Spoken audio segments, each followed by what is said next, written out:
Hello అండి. Hi. Welcome back to my channel. ఏమో వండుతున్నా అనుకుంటుర్రా? అవునండి. పక్కా తెలంగాణ స్టైల్ మటన్ కర్రీ అయితే వండుతున్నా. ఈరోజు సండే కదా! మేమైతే మటన్ తెచ్చినాము. మీకు కూడా ఒకసారి చూపిద్దాము ఎలా వండుతానో. ఇప్పుడు నేను అంటే ఒక్కొక్కసారి ఒక్కొక్క లెక్క వండుతా కానీ ఈసారి అయితే తెలంగాణ స్టైల్ వండుతున్నా. మీకు కూడా చూపిద్దామని. మనం దావత్లలో తింటాం కదా! అదే స్టైల్ అయితే వండుతున్నానండి. ఇక్కడైతే బగారన్నం కూడా వండినా. ఈ వీడియో నెక్స్ట్ వీడియోలో పెడతా బగారన్నంది. ఇప్పుడైతే మటన్ది అయితే చూద్దాము. మొత్తం రెండు పెట్టినానంటే ఇక అంత వీడియో చూడాలంటే మీకు యాస్ట్ వస్తుంది. అందుకనే ఒకటి ఫస్ట్ మటన్ది పెట్టేస్తా, నెక్స్ట్ వీడియోలో బగారా పెడతా. ఇప్పుడైతే వీడియో మొత్తం చూడండి, చూసి లైక్ చేయండి, సబ్స్క్రైబ్ చేసుకోండి, కామెంట్ కూడా చేయండి. మీరు సపోర్ట్ చేస్తుండాలండి, చేస్తేనే నేను మంచి మంచి రెసిపీస్ అన్ని పెడుతుంటా. చలో స్టార్ట్ చేద్దామా? పక్కా తెలంగాణ స్టైల్ మటన్ కర్రీ బగారన్నం. బగారన్నం అయితే తర్వాత చూపిస్తా అన్న, మరీ చెప్తున్నా కదా, ఊకే దిమాగ్ ఖరాబ్ చేస్తున్నాం ఇది. సరే ఇప్పుడైతే స్టార్ట్ చేద్దాం. నడుగురి కిలో మటన్ అయితే తీసుకున్నానండి. ఇక్కడ మంచిగా నీట్గా కడుక్కోవాలి. ఇట్లా మంచిగా నీట్గా కడుక్కొని పక్కకు పెట్టుకోండి. ఇక్కడైతే సగం కొబ్బరి తీసుకున్నా, ఎండు కొబ్బరి తీసుకొని మంచిగా వేయించుకోవాలి. ఇలా మంచిగా వేయించుకున్నాక ఒక 2-3 టేబుల్ స్పూన్ అయితే గసగసాలు తీసుకోవాలి. మంచిగా గసగసాలు కూడా మీడియం ఫ్లేమ్ మీద వేయించేసుకోవాలి, జల్లి ఎగిపోతాయి అవి. ఇలా మంచిగా వేయించుకోవాలి. ఇప్పుడైతే మంచిగా మిక్సీ పట్టుకోవాలండి. కొన్ని వాటర్ వేసి మంచిగా మెత్తం మిక్సీ పట్టేసుకోవాలి. ఇక్కడైతే ఒక కుక్కర్ పెట్టేసేద్దాం. ఒక 6 గంటలు అయితే నూనె పోసిన నేను. నూనె ఎక్కువనే పోయాలి. మంచిగా నూనె పోసినాక ఉల్లిగడ్డలు వేసేయాలి.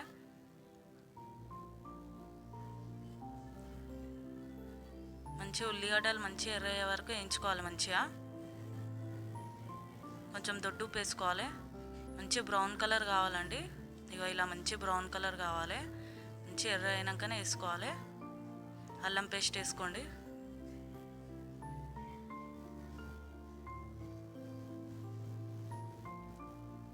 ఇలా అల్లం పేస్ట్ వేసుకొని మంచిగా కలుపుకోవాలి.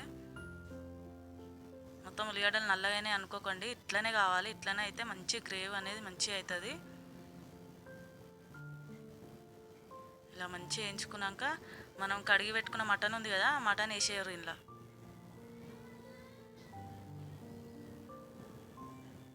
వేసి మంచిగా కలుపుకోవాలి.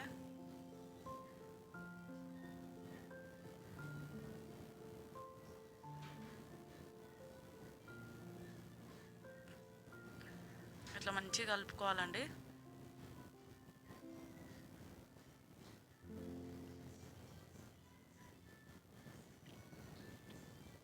ఇప్పుడైతే కొంచెం మంచిగా కానియండి కూరని. ఇప్పుడైతే ఒక 1 టేబుల్ స్పూన్ పసుపు, ఒక 3-4 చెంచాల కారం ఓలు ఎంత తింటారో అంత వేసుకోండి. కారం మంచిగా వేయాలి, ఘాటు ఉండాలి కూర. ఇలా వేసుకొని మంచిగా కలుపుకోండి. ఇలా కారం గిట్టంగా అన్నీ వేసినాక మంచిగా కలుపుకోవాలి. ఏంది ఇంట్లో వండినట్టే కూర వండుతుంది అనుకున్నా, తోడా సబర్ కరో జరసేపు ఆగురి, ఇంకా ఉంది కూర వండుడు. ఇప్పుడైతే మంచిగా ఇట్లా కలుపుకొని ఇందులో వాటర్ వేసి అయితే ఉడకబెట్టేసుకోవాలి మనం మటన్ని.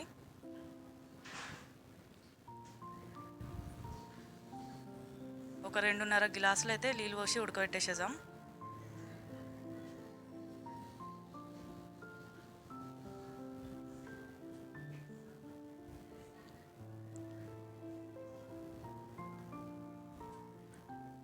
ఇప్పుడైతే కుక్కర్ది మూత పెట్టేసి ఒక 6 విజిల్స్ వచ్చే వరకు అయితే పెట్టేసుకుందాం. అప్పటిదాకా చిన్న మసాలా అది చూద్దాం రండి. ఇక్కడైతే ఒక 4 లవంగాలు, ఒక 4 ఇలాచీలు, ఒక చెక్క వేసి దంచుకోవాలి. అప్పటిదప్పుడు దంచుకొని వేసుకుంటేనే ఆ మజా అనేది ఉంటుంది మటన్లో. ఎప్పుడో దంచింది వేయొద్దు, ఇలా దంచేసేసుకోవాలి. అందులో సాజీరా వేసి పక్కకు పెట్టుకోండి. ఇప్పుడు మటన్ విజిల్స్ అయిపోయినాయి కదా, చూద్దాం.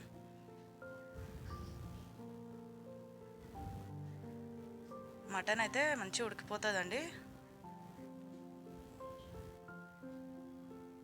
ఇంకా నీళ్ళలో ఉందంటారా, ఇంకా మసాలా అది వేయాలి కదా మనం మిక్సీ పట్టినదంతా.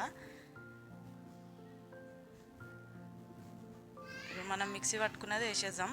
గసగసాలు కొబ్బరి మిక్సీ పట్టినాం కదా, అది వేసేయాలి. కొంచెం కొత్తిమీర పుదీనా వేసేసుకోవాలి.